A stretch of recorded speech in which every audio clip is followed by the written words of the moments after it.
Hello witches, I am High Priestess or Venus. This broadcast is going to be very informative, especially if you happen to be a brand new witch or you are interested in finding your magical name. Your magical name is your new identity as a witch. My magical name is Autumn Phoenix. I chose that name because I was born in autumn, and like my zodiac sign, which is a Scorpio, I always rise like a phoenix. So that's how I came up with my magical name, Autumn Phoenix. I like it. It doesn't matter who else likes it. It doesn't matter if somebody has the same name. Yes, you can still have your magical name if somebody else has it. Oh, I don't want to seem like I'm copying anybody. No, you're not copying anybody, because no two witches are alike. No two witches are alike. So yes, you can have the same magical name as somebody else. Now, how to find your magical name?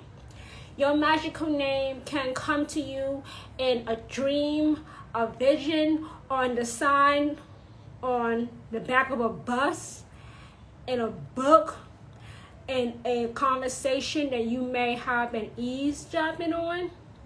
Your magical name can be any name that you always wanted to be called.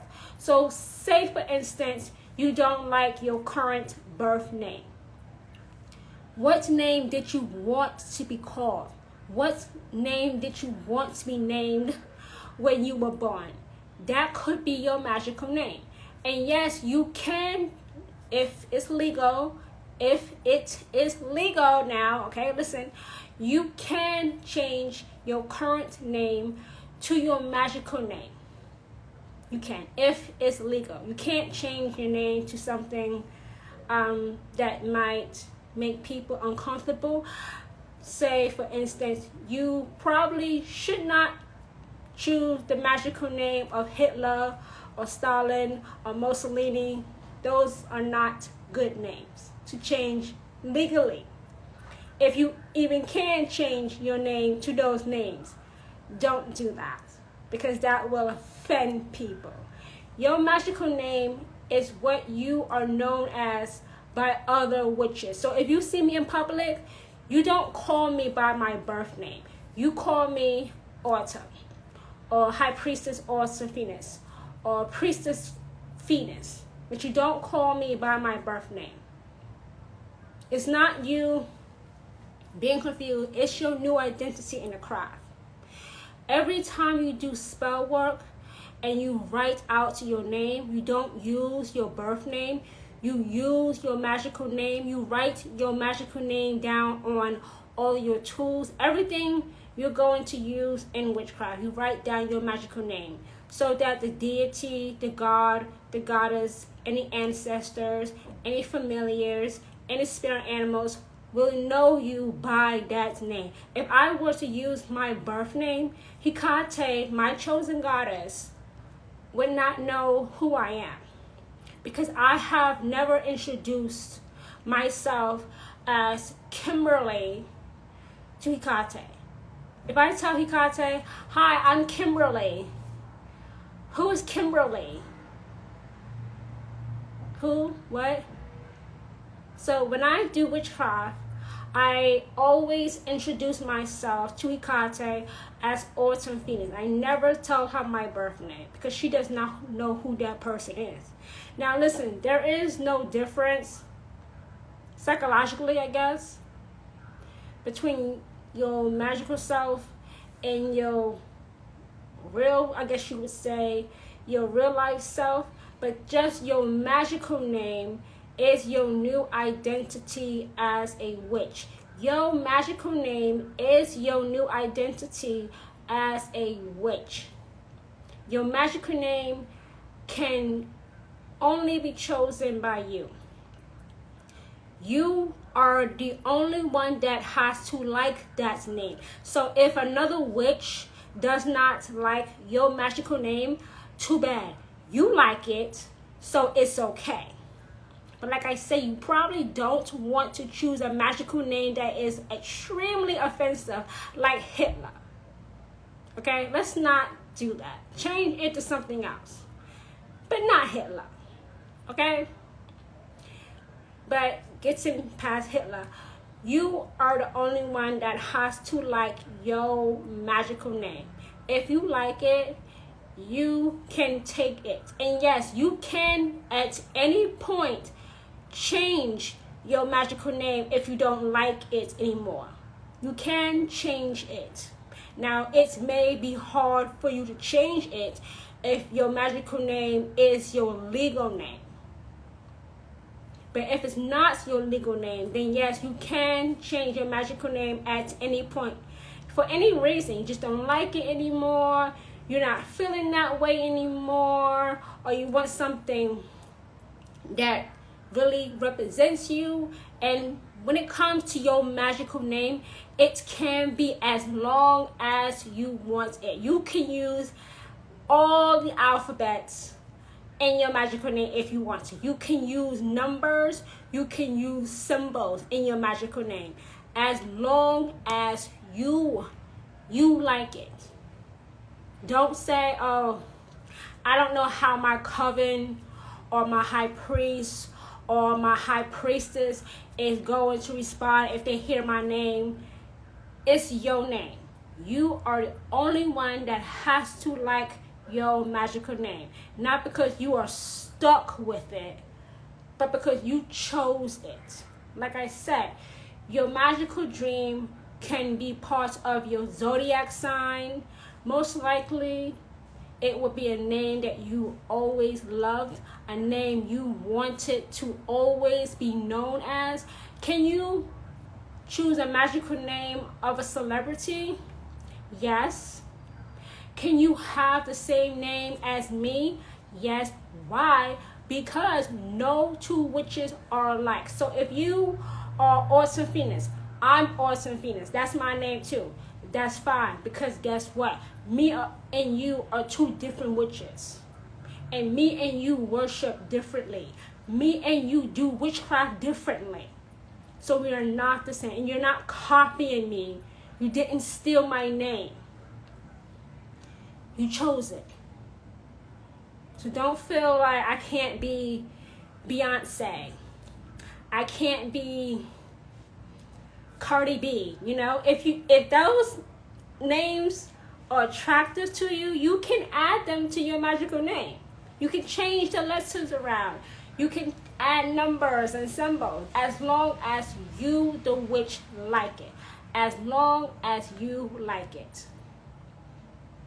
Your name could be Wolfbane or Jasmine or Lavender. You can name yourself after a plant, after an animal, after maybe your favorite holiday, maybe your favorite type of food, maybe your type of shoes that you like, your dresses you like, the pants you like, the type of jewelry that you like. Or your magical name can be something that you want to manifest into your life. Like, you can call yourself house. You can call yourself money. You can call yourself wealthy. You can call yourself food. Shit, you may not have no food. So why not call your magical name filet mignon? Steak, crab legs. As long as you like it. As long as you like it. And if you don't like it, you can change it. And your chosen God or goddess will not hold it against you. You just reintroduce yourself as your new name to your chosen God or goddess. Now, how do you even go about introducing yourself after you have chosen your magical name? You say something like this. Like I say something like this. I, High Priestess Awesome Phoenix, introduce myself to my chosen goddess Hecate, and I ask her to add her strength to my own while I do my magical workings. So let's say your name is Cupcake. Your magical name is Cupcake. You say, I, Cupcake, introduce myself to Hecate, and I ask of you, goddess, to add your strength to my own while I am doing witchcraft. Thank you. Just like that. Just like that. Just that easy. It's not hard. It's not difficult. A lot of high priestesses, so-called high priestesses and high priests, try to make it seem like being a witch is difficult. No, it's not. And no, you do not have to be in a rush to find your magical name. If you like your current birth name, you can keep that name. If you like your current birth name, you don't have to change it. If you don't want to change it, don't feel bad. Don't feel like you are less than a witch because you don't have a official magical name. You can change your name. You can get your name and introduce yourself as that new identity in the craft at any time. It's always the choice of the witch. I have to really drill this into witches. Witches really need to hear this. It is always the choice of the witch. You can use your magical name whenever you want, when you are at your altar or when you have your traveling altar with you. You can. It's always the choice of the witch. It's never you have to rush. You need it now. How can you not have it now? You're running out of time. No. You're the witch. You make the rules. You're the witch. The witch makes the rules. Whatever you choose as your magical name, if it works for you, if you see results after doing your spells because of your magical name, then you should keep that name. If you start to see your spell success start to go down the drain, if it starts to decline, maybe you need to change it. But in any case, it's your name. And you can change it as many times. Listen, because not too many high priestesses will tell you this. You can change your magical name as many times as you want. If I don't like my magical name, I can change it as soon as I get off this broadcast, and I will still have the success in my spells, rituals, hexes, and curses. There will be no change. There will be no delay. So choosing your magical name is your new identity in the craft. It's a way to introduce yourself to other witches. And yes, you can keep your current birth name. Yes, in some places you can have your magical name be your legal name, if it's allowed. And your magical name really sets the tone, really, for all spells that you do after you have chosen your magical name. So this broadcast was very informative, straight to the point, and our magical name identifies us as witches to other witches and declares to our chosen deity that we are serious about the craft. We are serious about real, significant, and permanently positive change through witchcraft. So thank you, witches, for joining me for this very quick pop-up live broadcast. Be sure to share this broadcast on your other social media platforms. Share, because I want to be able to get on those people's explore page so that they can too learn how to find their magical name, why they need it, and what they can expect by having it. So with that being said, thank you once again for joining me, and I now release you into the rest of your evening. Bye, everyone.